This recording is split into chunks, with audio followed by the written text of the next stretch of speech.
Thank you so much for coming this evening to our special evangelism training, taking the time to come and be part of this. I'm so thankful for Jarrett and Megan Henley. They've been our missionaries for a couple years, serving so faithfully in Japan. And while they're home, only for a couple more weeks with us, we thought it would be just a really great opportunity to hear from them, be equipped by them, be encouraged by them, and that is really our hope for the evening, that we would learn from them about the importance of evangelism, how to do that, and they've got some unique participation for us and question answer at the end. So I'm going to pray for us, and then I'll let them take over, and we'll just have a really good evening together. Our Father, we thank you for this day. We thank you for the privilege to come and gather together and hear from Jarrett and Megan. And Father, I am so thankful for your work in their lives and in their faithfulness to follow your calling, to leave the comforts of here in St. Louis to go faithfully serve you in Japan. And I pray that we would be encouraging to them, just as they seek to be encouraging to us. We pray that you would use this all for your glory and use it to encourage us in our desire to see souls come to know you. We pray your blessing on this time. In your Son's name, amen. Thank you. Good evening, everyone. It's good to see all you. I'm especially excited to see the youth. I was telling the kids downstairs that I grew up at this church. So, yeah, a lot of the first things I learned about Jesus were in Joy Hall. And really, I think what kind of led me towards missions kind of started with just spending a lot of time thinking about and trying to do evangelism as a teenager here at West Hills in the youth group. And it was some of the experiences I had during that time that made me think about ministry. So really excited that you guys are here. But yeah, we're Jarrett and Megan. And yeah, we've been in Japan for about 4.5 years. And we really like opportunities like this to connect with supporting churches and talk about our ministry in Japan. But not just that, but really how we kind of think about evangelism. Because basically, if we were still living in St. Louis, where we're from, we would do basically all the same things that we do now. Which hopefully is encouraging. That means that you can do them too, I think, and you don't have to learn Japanese to do them here.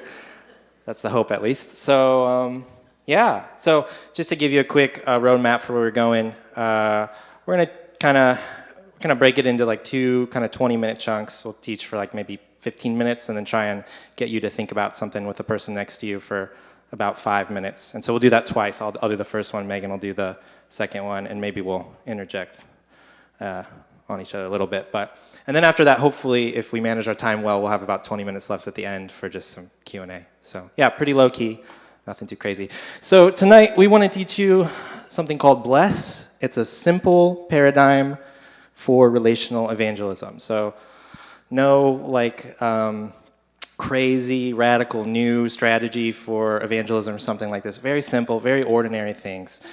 Just an easy way to remember some of them and talk about them. And then also, like I said, relational evangelism. So we don't, at least in the core of our ministry in Japan, we don't do like a whole lot of door-to-door, like street-type evangelism. I don't think there's anything wrong with that. I've seen the Lord bless that in a number of different contexts. But that's not the bread and butter of what we do. Relational evangelism is, which just means sharing the gospel in the context of relationship, often over the course of, hopefully, Lord willing, several years that you get to live with people that you work, play, or just live next to. So yeah. I'm gonna, before we talk about that, I'm gonna tell you a quick story about our neighbor.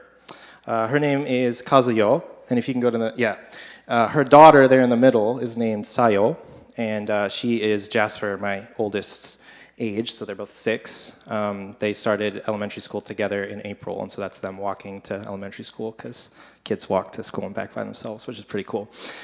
But anyway, Kazuyo has been our neighbor since we've moved there for about 4.5 years. And Megan started noticing her around the neighborhood pretty early in, maybe at the 6-month mark or so. And she would just see her all around the neighborhood, and also even around town sometimes at restaurants or grocery stores or whatever. And so we gather with our missionary teammates and we pray for lost people in our lives, people that we already know and sometimes people that we don't know. And so Megan started praying that she would have an opportunity to connect with this woman that she was seeing all the time, who was literally one of our next door neighbors. And so Megan waved to her and started saying hello, because Megan was in full-time language school and she didn't have a whole lot of command of the language yet, but she knew she could say hello. And so she started there. She smiled, she said hello, pretty much every day, because we really did see her all the time. And it took a while, but eventually they had an opportunity to connect in front of our house and exchange contact info, and our kids played a little bit together, and that started out kind of a very neighborly relationship. And so we had them over one time, made tacos for them. That's usually what we do for our Japanese friends. And then they had us over to their place, and they cooked for us. And then our kids started playing together more and more, really all the time, almost once a week, just outside. And then we even, before we came back to the States for a little bit 2 years ago, we even had an opportunity to invite them to like a kind of evangelistic event, like a kids or family-focused, I don't know what you call that, monthly kids club? Yeah, so kind of it was an English event, but with, they would share a little gospel story and things like that. And so they came and... and we got to give Kazuyo a Jesus Storybook Bible in Japanese right before he came back. And then we came to the States for a little bit, and then we went back. And then since then, our relationship has continued to grow. I mean, we've seen, like, for example, she has 2 daughters, and her husband works a real traditional kind of corporate job where he's just working all the time. So he's really only around on Sundays. And so we would notice sometimes she would be trying to take one kid to an appointment and the other kid wants to keep playing outside. And so we'd say, hey, we'll watch her. You can go down the street or whatever. And then a few times she did the same for us. And even more than that, since we were foreigners, and there's a lot of things we don't understand, a lot of paperwork to do. And she more and more would look for opportunities to bless us, to help us just navigate life in Japan. And so it's been 4.5 years, but over the 4 years we've known her, or at least Megan started waving to her, we've really seen our relationship develop quite a bit. More recently, a really cool thing happened. Megan had another woman over for a Bible study, and that woman's kids came, and then a bunch of the neighborhood kids were playing outside together in front of our house, and so they all came for some reason, and including her kids. And so she was around to pick them up, and Megan said, well, hey, if you want to actually just participate with us, we'd love to have you. And she said, sure. And so she came in and they did a Bible study together. And they did an inductive Bible study. That means they kind of just look at the text together and ask simple questions about it. And one of it was a gospel passage. I believe it was Jesus healing a lady with 18 years. Who had been bent over for 18 years. That's right. And then getting kind of yelled at by the Pharisees for healing on the Sabbath. And so they go around and they read that passage together. They go around, they ask, what do we learn about Jesus here? And Kazuyo, who's not a Christian, she says, it looks like Jesus always sees people that are struggling, and then he moves towards them, and then he does something about it. He heals them. I'm like, yeah, that's a pretty good answer. You're like blown away. Yeah, so that was cool. And then really recently, Megan and my younger son came back earlier to catch a wedding. They came back to the States this summer, and then me and Jasper were there for about another 2 weeks. And right before we left, I had the people in our group that I talked about earlier where we pray for our lost friends. I had them praying that I could have a more significant conversation with her, because I was seeing her every morning when we'd send our kids off to school. So just like right where the camera is there, we would stand and talk for a few minutes. And by this point, we have a good relationship. I'm thinking, man, we're just talking about the weather and stuff every day, but we really could talk about other things. We know each other that well. And so I just prayed for an opportunity. And right before I went, I said, hey, is there anything that we can be praying for you about this whole summer while we're gone? And she opened up about this girl. Her liver was diseased. And I had kind of heard a little bit about that. I kind of was roughly aware of it. But she really opened up about what it was like to go to the hospital and get that diagnosis, how she hasn't been sleeping, how she's struggling with anxiety, how her daughter's starting to struggle with anxiety. And said, yeah, if you could pray, we get a test every month, and if it's still positive by October, she'll have to be hospitalized full-time. And so I said, yeah, I'd love to do that for you, but also I'd love to pray for you here right now if you'd be comfortable with that. And she said yes. And so I got to pray for her in the name of Jesus right there while like all of our other neighbors were walking around getting ready for work and things like that. And then we left. And by God's grace, we invited supporters through our newsletters to pray for that. Some of the churches we visited this summer, we'd mentioned that story. We'd asked them to pray for it. And about a month ago, she messaged us and said that the hospital results are coming back negative. So it seems like she's been healed. But the really cool part of that is that she's giving glory to the God of the Bible for that. And she knew we were praying. She was asking for that prayer. So, why am I telling this story? It's just an example of what I think evangelism can and most of the time should look like. That's kind of 4 years. There were some gaps in there when we were back in the States, but basically 4 years of mostly really mundane moments. And we've had a few times where we've been able to share the gospel with her or have other spiritual conversations, but most of the time it was just talking about parenting and talking about schoolwork and helping each other out and eating together. And so I want to talk more about kind of this acronym, BLESS, and how we can use that to think about basically putting a little bit of structure into an approach that can look like that I think God really does use to bring people to Him. She's not a Christian yet, but we're pretty, that night that she did the Bible study, she said many times afterwards and the next day that she really enjoyed it and she wants to do it again. So we're really hopeful that she'll join our community group when we get back and continue to study the Bible with us. Anything I leave out? Okay. Okay, so blessed to be a blessing. The acronym is called BLESSED. Why are we using that word? And by the way, I didn't make this up. We got this from, I forget the pastor's name. He's a part of something called Verge Network, but since then, several other churches have started using it.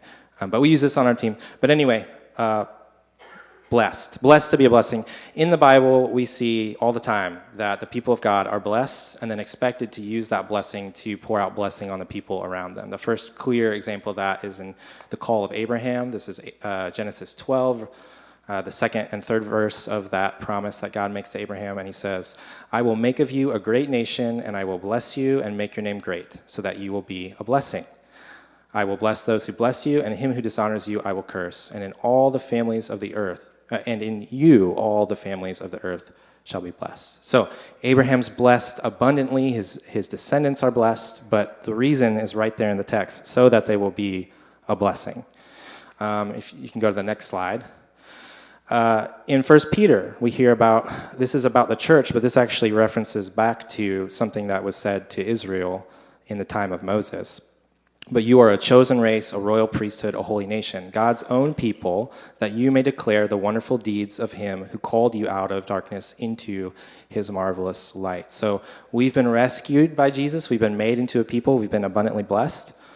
And we're called to take that and go and tell the story of that as a means of blessing others, to proclaim those deeds that he's done for us. Another way that Paul says it that I really like in this next passage, he says, if anyone is in Christ, he's a new creation. The old is past. Behold, the new has come. All of this is from God, who through Christ reconciled us to himself and gave us the ministry of reconciliation. So we've been reconciled. We've been blessed in that way, but also we're called to that same ministry of reconciliation.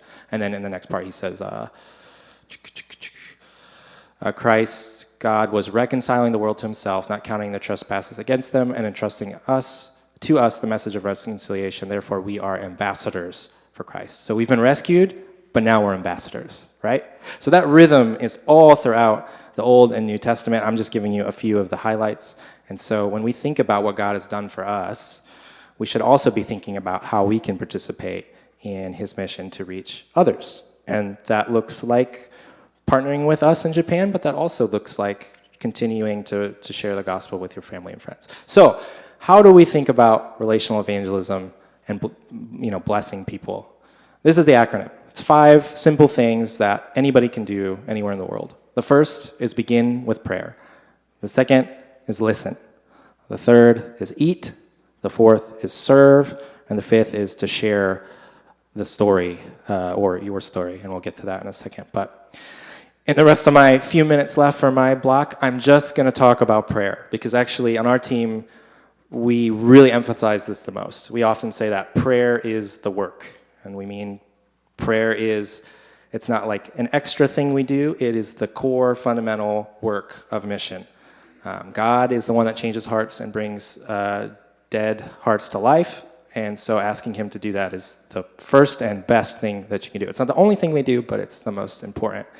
And so when I think about what that looks like, I think about these three things. So we want to pray for our non-Christian friends to come to Christ, okay? If you're going to share the gospel with someone, you should be preceding that and following that. And even while you're doing it, you should be praying, right? And so we want to pray persistently. That means we don't just throw up a Hail Mary for, a friend that doesn't know Jesus and just, never come back to it. We want to develop a rhythm of praying for the people in our lives that we know don't know Jesus all the time. That could look like once a day, once a week, once a month, but we just want to try and develop regular, persistent rhythms of prayer. In the Bible, Jesus tells the parable of the persistent widow. She begs that her court case would be taken seriously by a wicked king. Eventually, he relents because it's annoying. And then Jesus says, how much better is God our Father, who is not a wicked king? And so we want to be persistent in prayer. One practical way that I've been doing this, especially, and also teaching a youth that I work with to think about prayer, is I just have an alarm on my phone that goes off at 5 p.m. every day. That's a good time for me where I'm usually kind of in transition between things. And I take 15 seconds and I just pray for a few people I have on a list to come to Christ. And so I try and do that every day. And I see the Lord work in those people's lives pretty consistently. The second is specific prayer. So we can just pray, Lord, would you save my Aunt Judy? Like, that's a good prayer. You can pray that way. But especially as we're thinking about people that are in our lives, people that you run into at work or in your neighborhood, we can also pray specific prayers. Like, for example, Megan was praying, Lord, help me have a conversation with this woman that I'm seeing around our neighborhood all the time. That's a specific prayer. So that was her prayer that she was praying for Kazuyo, even before she met her. Or for example, pretty much any time Megan or I have an opportunity to have coffee with someone that we know is not a Christian, right?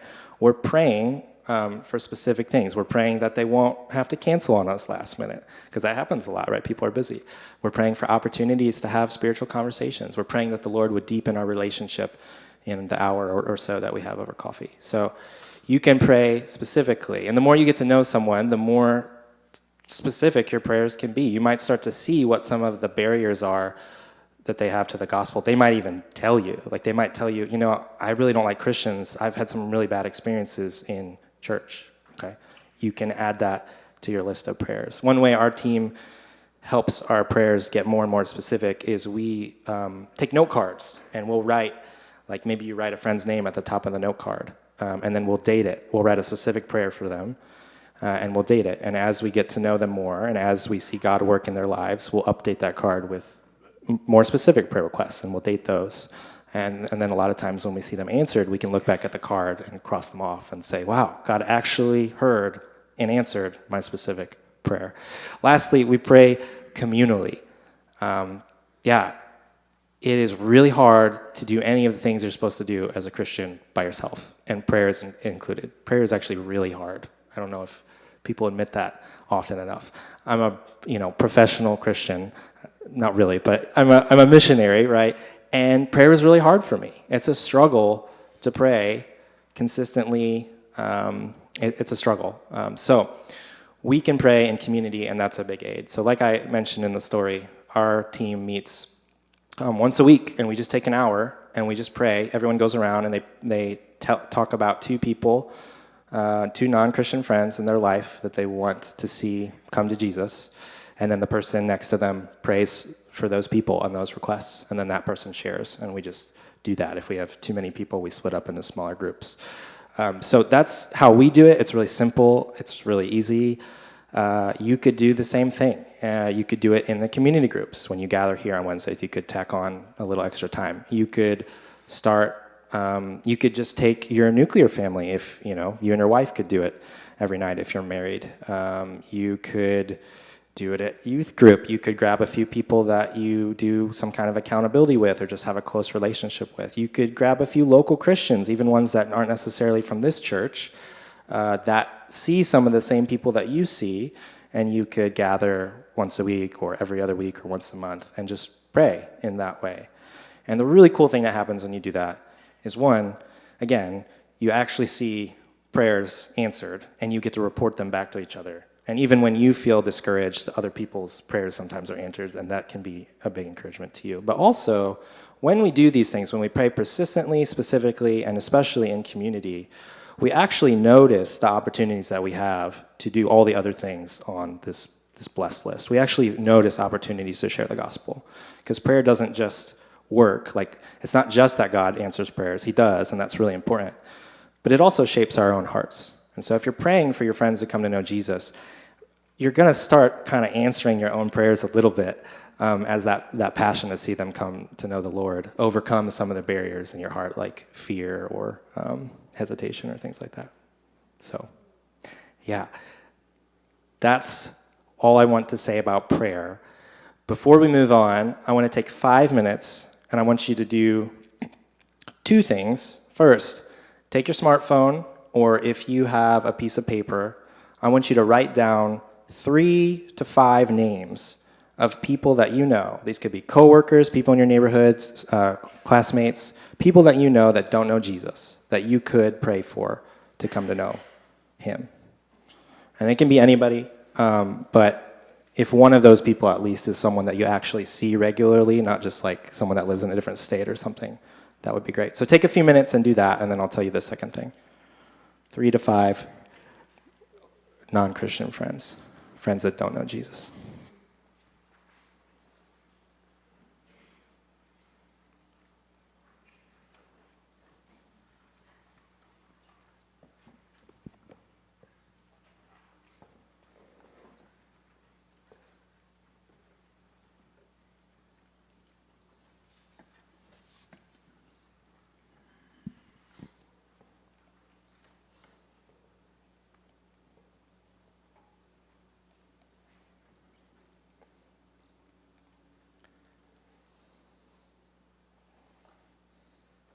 And don't overthink it. Just 3 to 5 people you know that aren't Christian.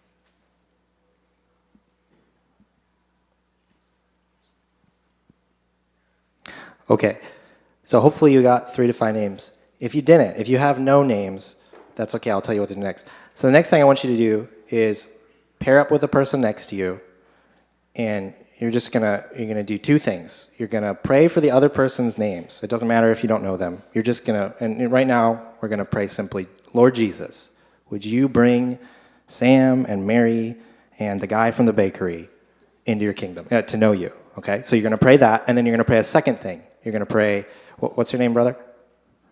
Sorry. Isaiah. So like you're going to pray for Isaiah. You're going to say, Lord, would you help Isaiah to pray for his non-Christian friends? Okay? Sounds weird, but we're going to pray for people to pray. Okay? Okay? So turn to the person next to you. If you don't want to if you'd rather mix it up and not do it with your spouse, you can grab someone from the back row or something. But you can do it with your spouse, I'm just saying.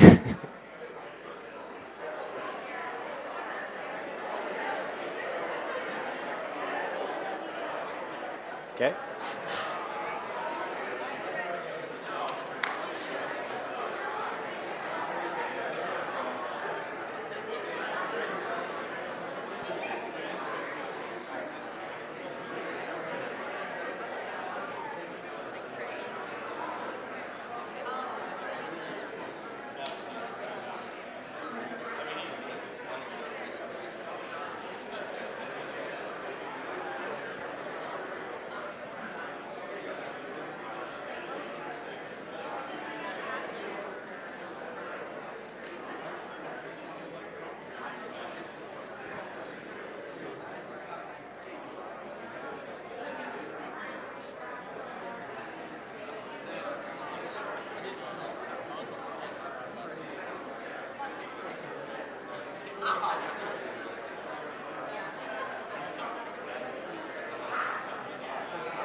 Oh, I see just a wheel back there.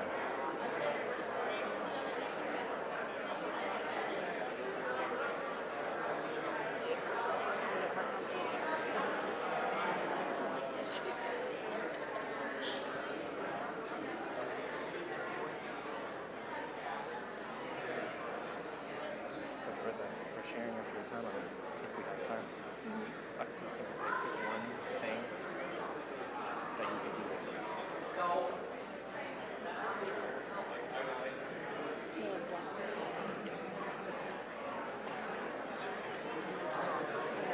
I think you should clarify that at our meetings are every Tuesday morning, and at it's not like we're obviously we want to focus on Lord Jesus. That's the least thing. You don't actually usually say that like in some ways. But more like this week when I text them.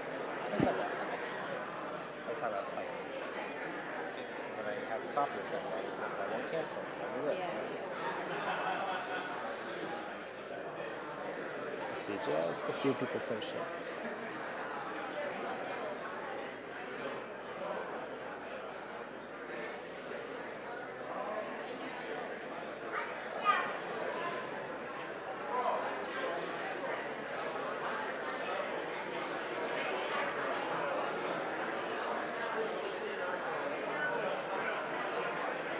That's probably good.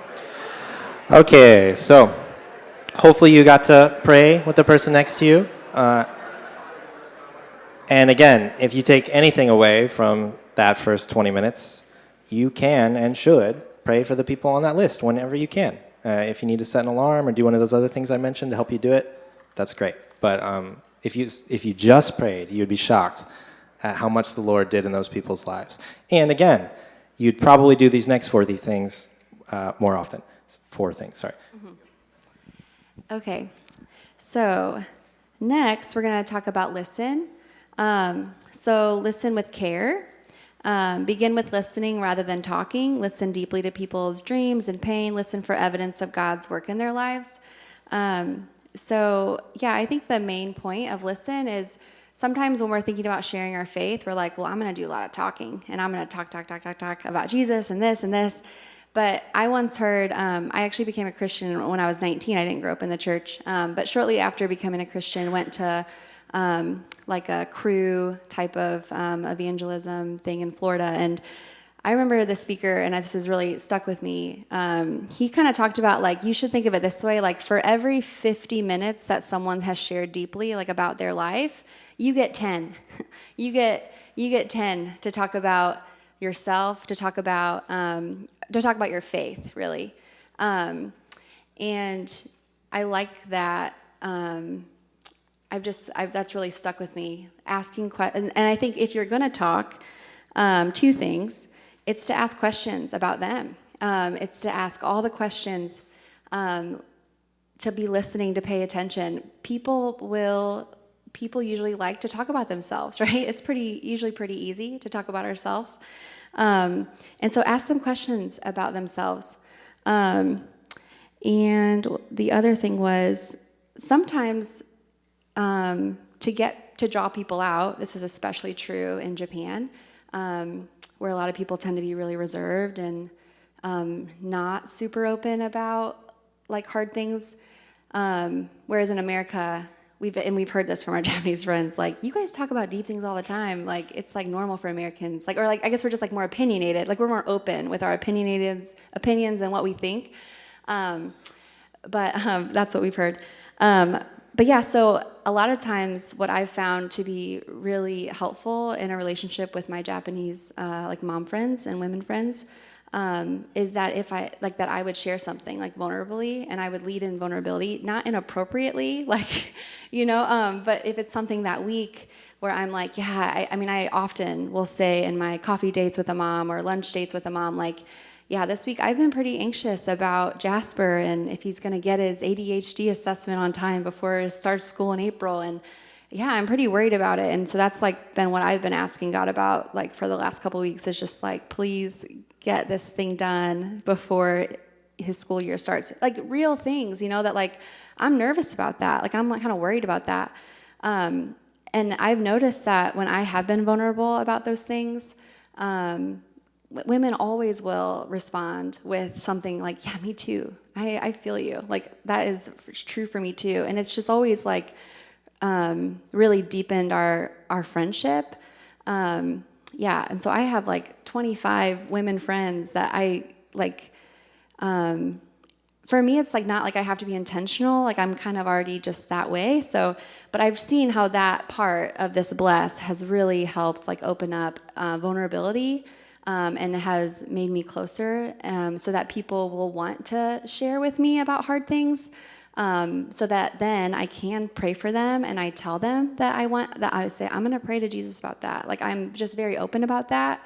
And it's been amazing to see God answer those prayers for my friends. Yeah. So, but if we're not listening, or like I said, talking to like draw them out, or talking to help them feel less shame for maybe something they did share, yeah, you can talk for those reasons, but yeah, just listening and asking questions is huge.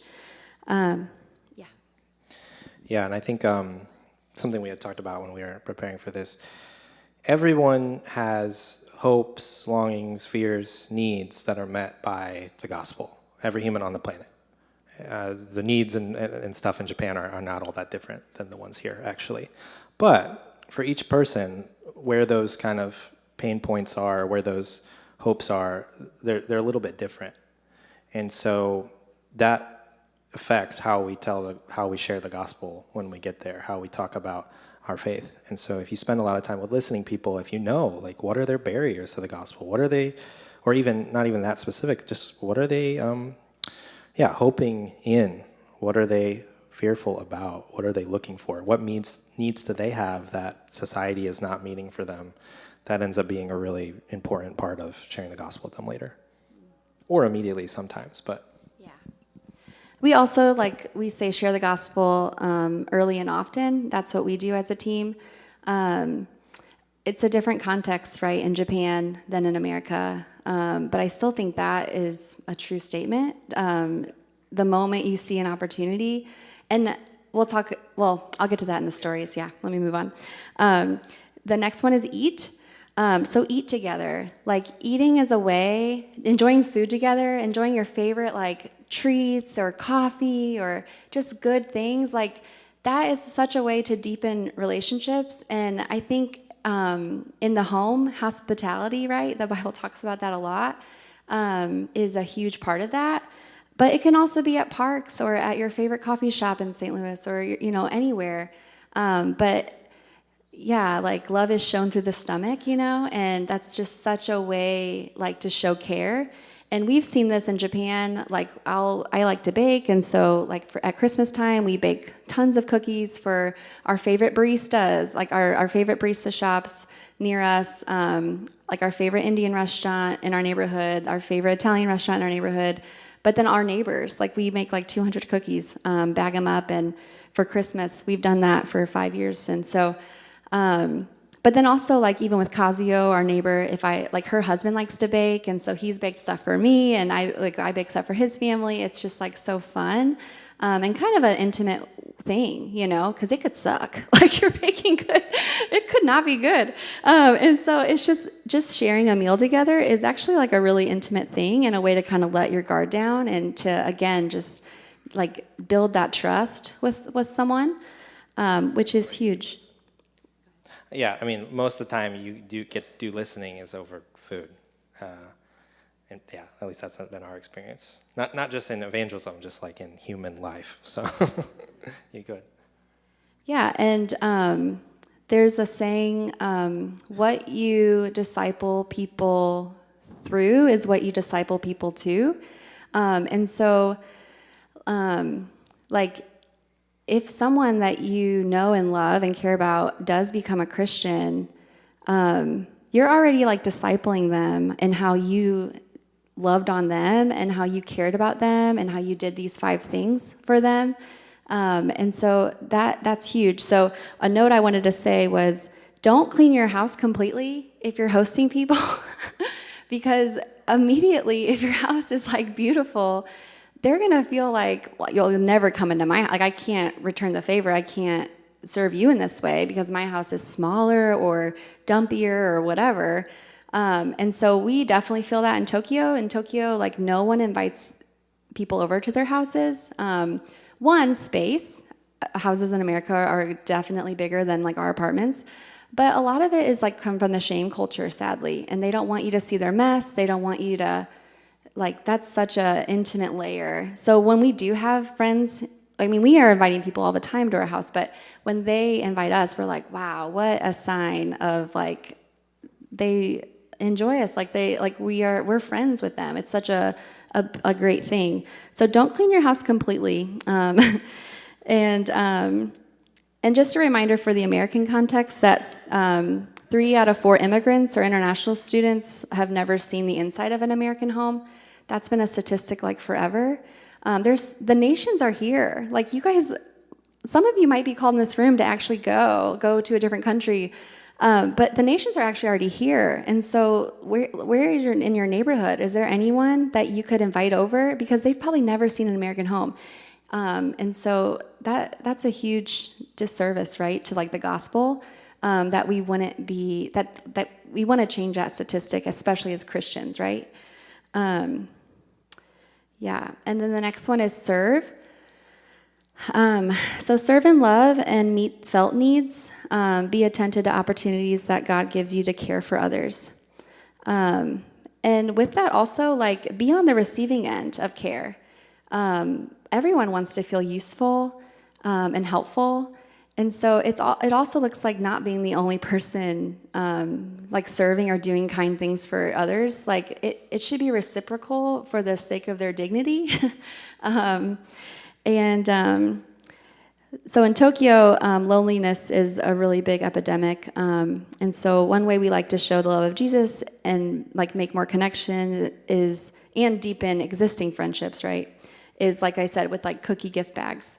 And things like that. And that every year has been like such a game changer of like opening the door relationally with people is like baking or, yeah, so kind of like what I said earlier about eating, but just like, hey, I thought of you, here's this thing, you know, like here, I thought of you, here's this, or yeah. And so I think that's like serving others is just letting them know, like feel less alone. And but obviously, too, if you see that your neighbor needs their lawn mowed or something, you know what I mean? Like things like that obviously are very tangible ways to like just like Jesus does. He like sees needs and then he like enters in and he does something about it. So obviously there's other ways that we can serve others.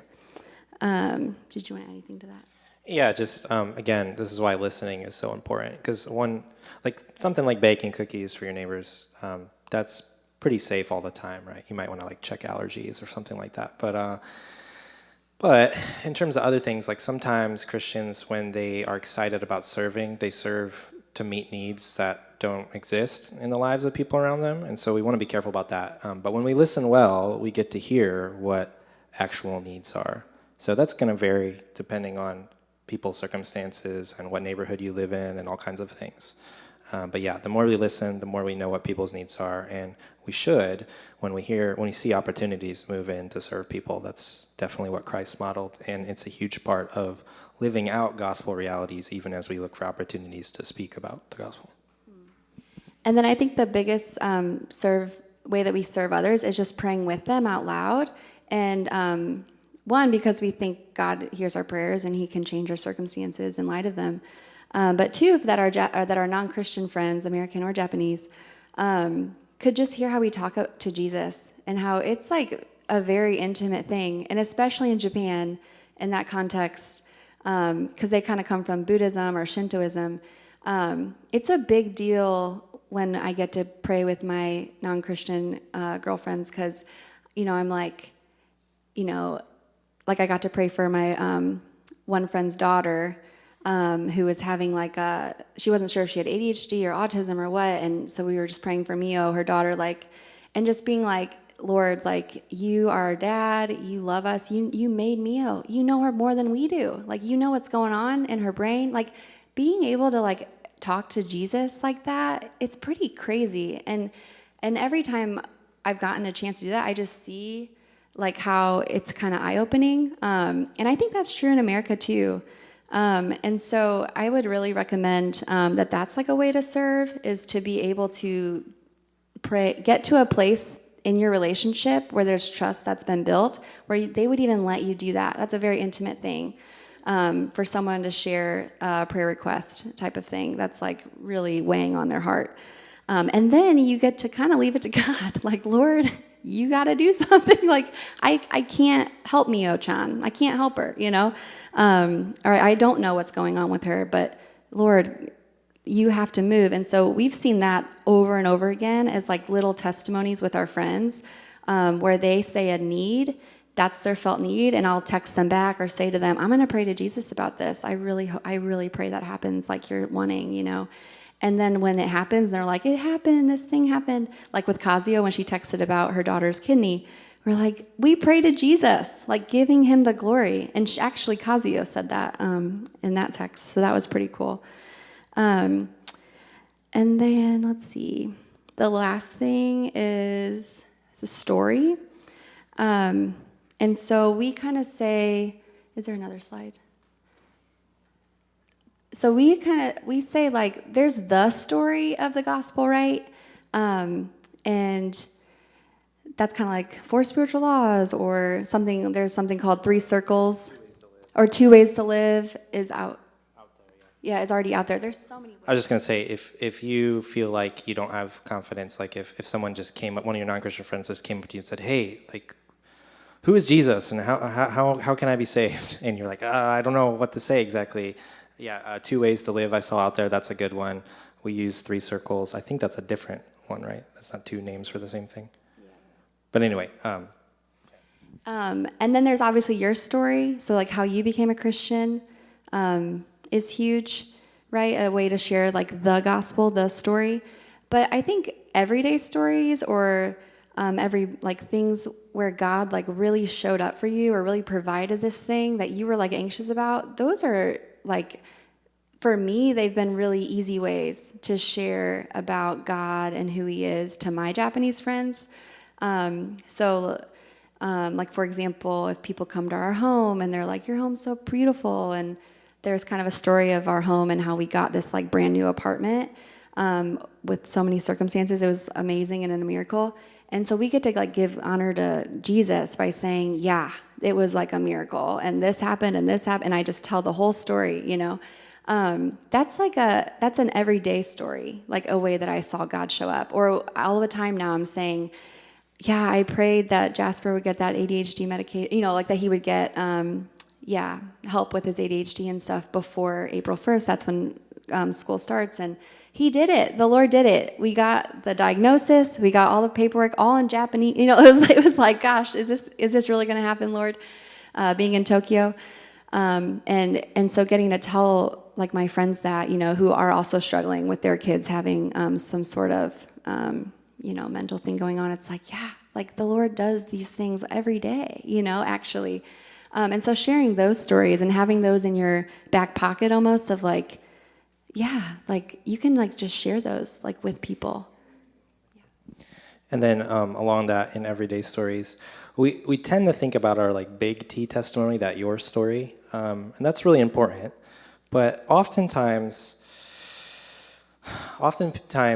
the most impactful stories are things that have happened recently, like ways that the gospel has changed you recently. And they don't even have to be stories that are finished yet. So being able to talk to your friends about the hope of the gospel that you experience in conflict in your marriage, or in the difficulties of parenting, or in realizing that you are kind of a defensive person sometimes, or wherever the Holy Spirit is showing you how you still need the gospel, how you still need both the forgiveness that the gospel offers, but also the life change that trusting in Jesus and going to Jesus for your righteousness creates. Anytime you can share those kind of stories too, I think that's really, really impactful. Like our friends in Japan, they don't have legitimate ways that are working for them to fix those kind of problems. They have no idea what to do. Like we'll have friends that'll call Megan up for advice because they'll say, I'm so angry at my boss and I know I shouldn't, I know that's not good, but just wishing I wasn't isn't doing anything, and I just don't know how do people change. And I think your neighbors, your friends, they're going to have similar things. They might have found a coping mechanism, but yeah, I think those kind of testimonies are really powerful too.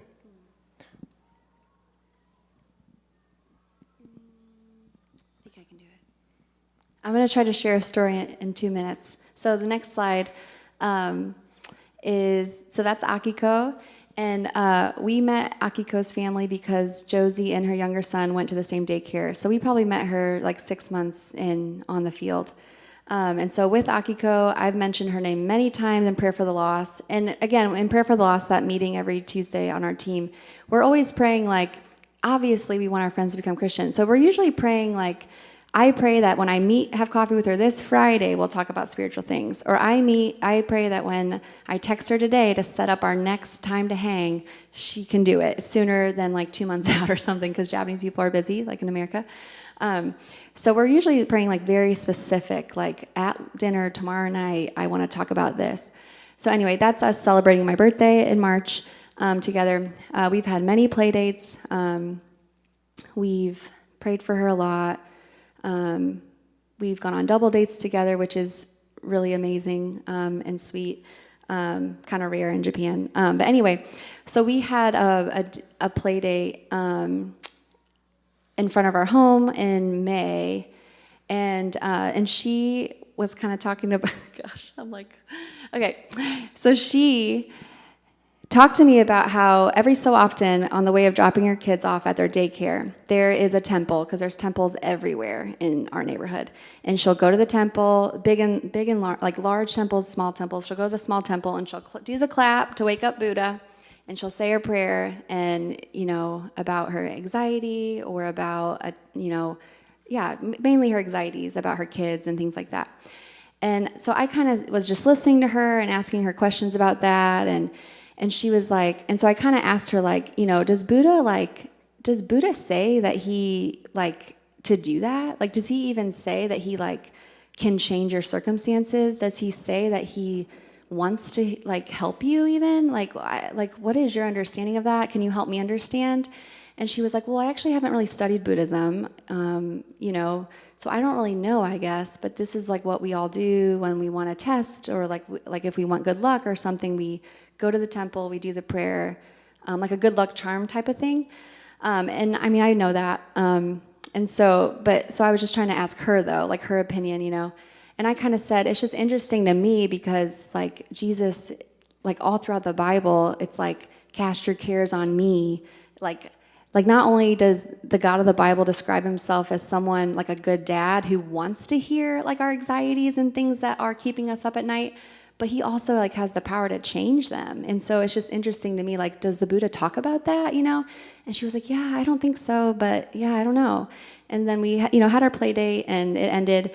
And actually, while we were here, she ended up, a month ago, she ended up texting me and said, Megan, I wish you were here. I wish I had a Megan hug, because no one hugs in Japan. They don't hug each other, but I hug everyone. And she's like, I wish I had a Megan hug. I'm so upset. A crisis has happened, and I'm really fearful, like for my marriage. Like they had a huge something happen in their marriage. And she said, can we talk like tomorrow? Can we talk this week? And in the meantime, can you pray that something would happen where this is not a thing anymore? I'm really scared, Megan. And I texted her a prayer. I said, let's talk tomorrow. We talked, we cried together. She was just so fearful that this thing in her marriage, like it would just ruin them. And she was so scared. And we just talked about it. We talked about like ways that she, like her sin, and I was like, I relate, girl. Like I'm that way in my marriage, or I'm just like, so I get it, and ways that she wasn't loving, ways that he wasn't loving, and we cried together, and she let me pray for her, like out loud. And that's kind of like my end goal for all my friends is like, I just want them to hear how we get to talk about God, like to God, about ourselves and about him. I want them to be able to hear that, because they just have no concept of that in Japan, especially. So yeah, that is a story that we also just wanted to share about this like long 4-year like journey that sometimes it takes a long time and it looks like nothing's happening, like honestly. Like it looks like nothing's going forward. But then these things happen and you're like, what? I can't believe she called me, like from Japan. But anyway, so. Yeah, so if you go to the next slide. So yeah, just to repeat, bless. We want to bless people because we've been blessed. And of course, that means we want to see them follow Jesus. And the 5 ways that we can do that are beginning with prayer, listening, eating with them, spending time with them, serving their felt needs, and then sharing our story or the story of the gospel. And so yeah, that's what we do. Again, it's not like I can't write a book about that. I mean, maybe you could. But it's, nothing new. These are the things that Christians have been doing since the dawn of Christianity. And it's this kind of stuff that God uses to call people to himself. So that would be my encouragement for you guys, is just to lean into these kind of things. The nice thing about having this acronym is you can easily remember them, and it might help you talk about them more in your community, hold each other accountable. You can do something every once in a while, say, which of these have I not been doing lately? And, try and incorporate it more into your life. And so, yeah, that would be my prayer for you. We're going to take 2 minutes, and this is what I want for you to do in the 2 minutes. I want you to write or make a mental note of one of these letters that you could do this week with a non-Christian. Or with the people that you listed. Yeah, it could be, probably somebody on your list, but it could be someone that's not on your list too. What's one of these 5 things that you could actually implement this week one time? Just make a mental note or write it down. I'll give you 2 minutes.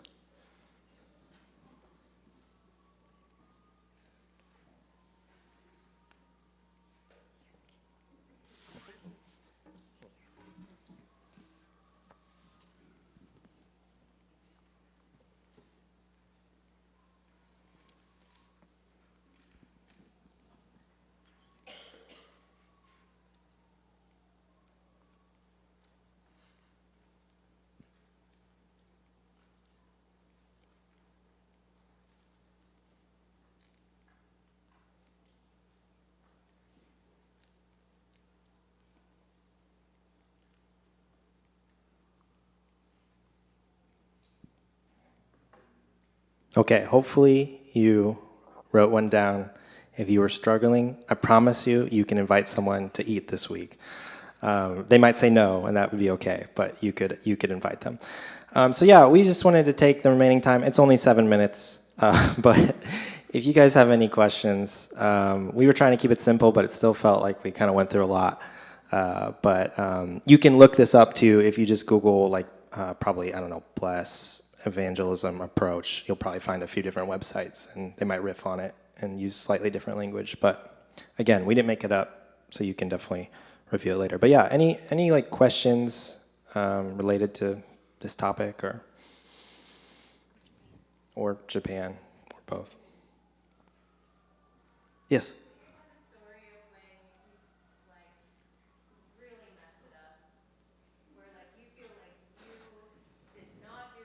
Yeah. Not to pick on Megan, but that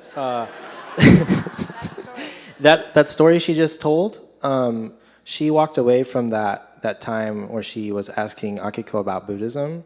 She didn't feel like she was being a good listener. She felt like she was being pretty heavy-handed and kind of. Yeah, I'll let you. I was like, I just was like, did I say too much? Because Akiko actually speaks English. She studied in Canada, so she's like familiar with the West a bit more than our other Japanese friends that don't speak any English. So she knows a bit about because a lot of your guys' stuff. I mean, when we lived in America in St. Louis, we were like, a lot of our friends have been hurt by the church. Let's be real. And there's a lot of baggage. In Japan, there's no baggage. Literally, they have no concept of, no prior notions about Jesus. They just don't know who he is. They've never heard of him. So I was a little worried. Did I say too much specifically about her? Just because I know she's a little bit familiar. And yeah, she came home and said, I blew it or something. I came home and I was just I just said, I think I said too much maybe. And I need to pray that I didn't. So, yeah, that's a story where I really felt that way. Mm-hmm. Yeah, and there's many stories. That's just the first one that comes out. Many of them, I have many stories as well. Yes. Yes, mother-in-law. Yeah. Yeah. So, like, when we say needs, you might think of like Maslow's whatever of needs, like shelter or something. But even people that don't have that kind of need have felt needs. So, like in Japan, or at least a lot of our friends in Tokyo, they want their kids to have some kind of exposure to English. Is that a need they need to live? Not at all. Is it a way that we can serve them? Yeah, that's a felt need. Or someone might, yeah, like she was saying, someone who's lonely might just need some companionship. That's a felt need. There's a hand there. Yeah.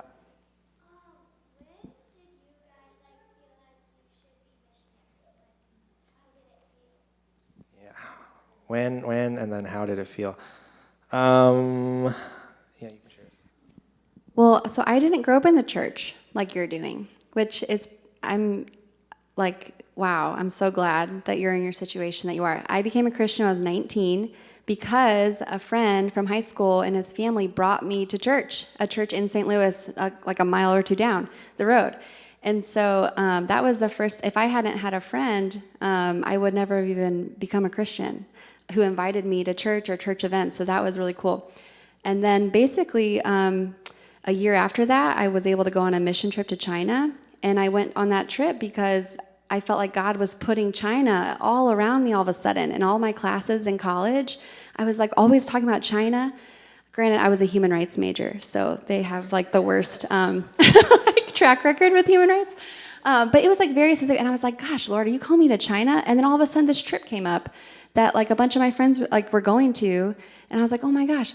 And then from there, the Lord talked about Japan, and he stirred Japan in my heart. So I feel like if you are open and you're asking the Lord, like, Lord, would you have me go somewhere? And I honestly, as Christians, we all should do that. Like, because if anything, if you are called to stay in America, you're going to feel more excited about your calling to be doing what we're talking about to your neighbors in America, because he called you specifically to stay here and maybe to send people or to tell people about going.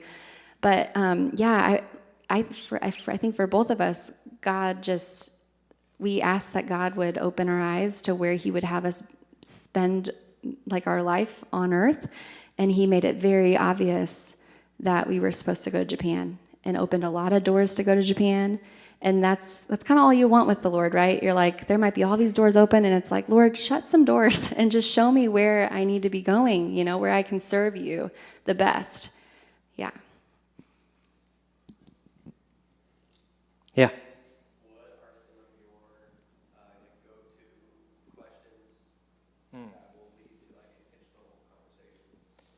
Sorry, what was that last part? Into a what conversation? Yeah. Yeah.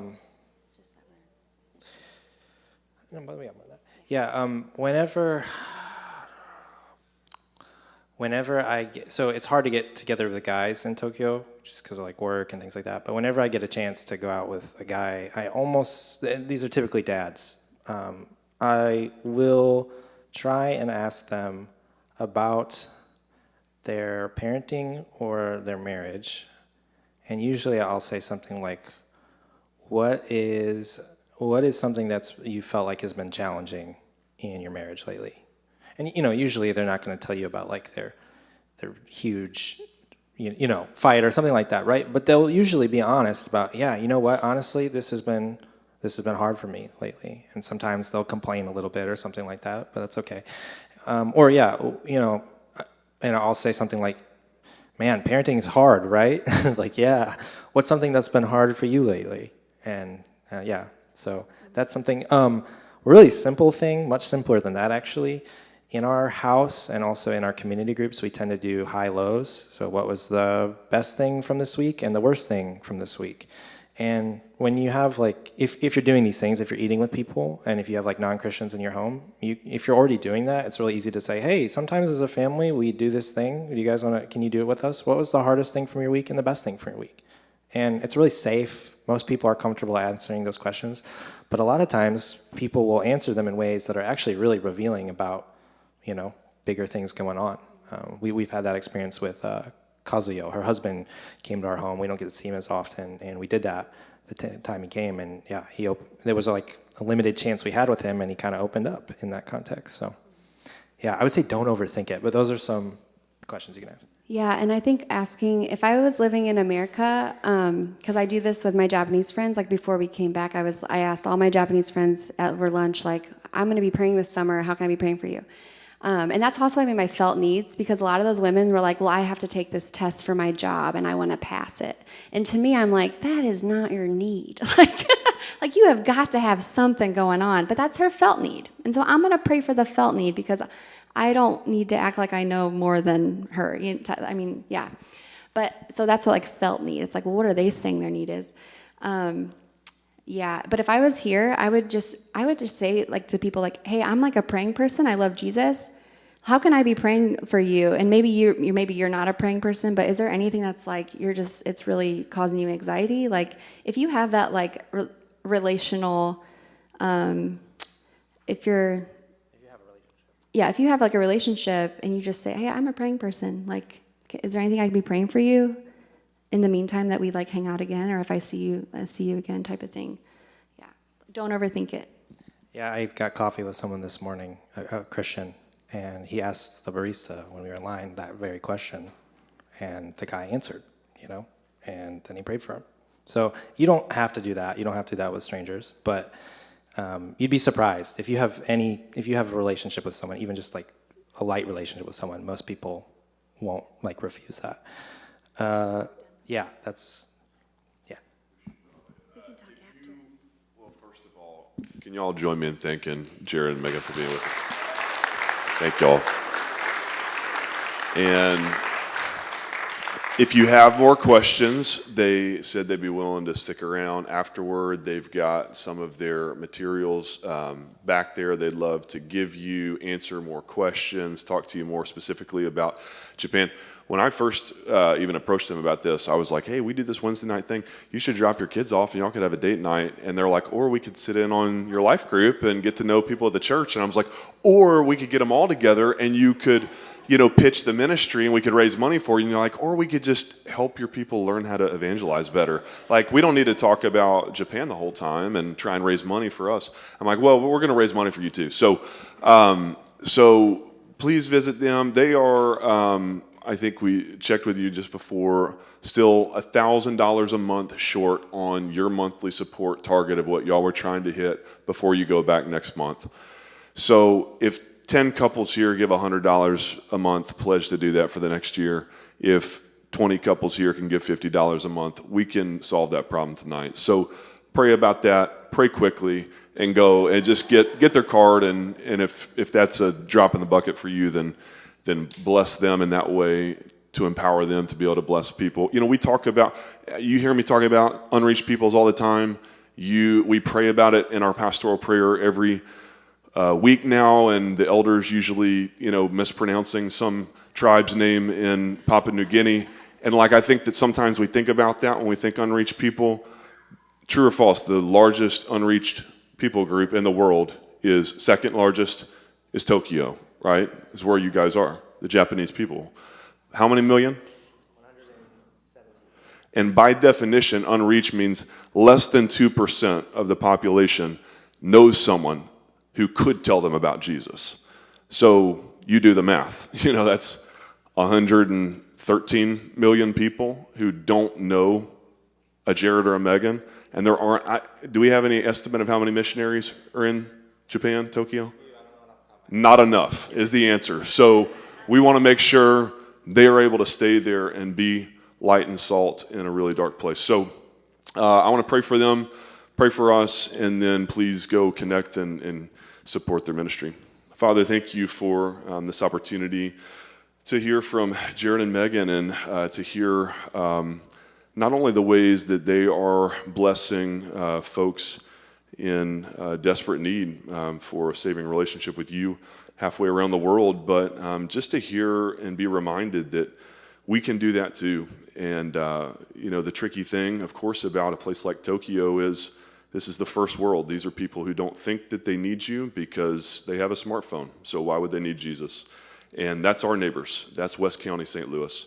So would you just remind us this evening as we sit here and we make our list and we think about the people in our lives that you put on our hearts that don't have a saving relationship with you, would you help us to be more prayerful? Would you help us to be more strategic? Would you help us to be more faithful, more passionate, more fervent in our pursuit of the lost, the way that you did, Jesus, when you were here, and the way that you still do through your Holy Spirit in our hearts, and in moving and stirring, empowering us for the task that you've left us with. So pray that you would do that in the hearts of your people tonight, and pray that you would stir us and empower us to give and to help empower ministry also amongst the truly unreached and those who have little to no access to missionaries in Japan, and that we have this wonderful opportunity to help support that ministry. Help us to be faithful.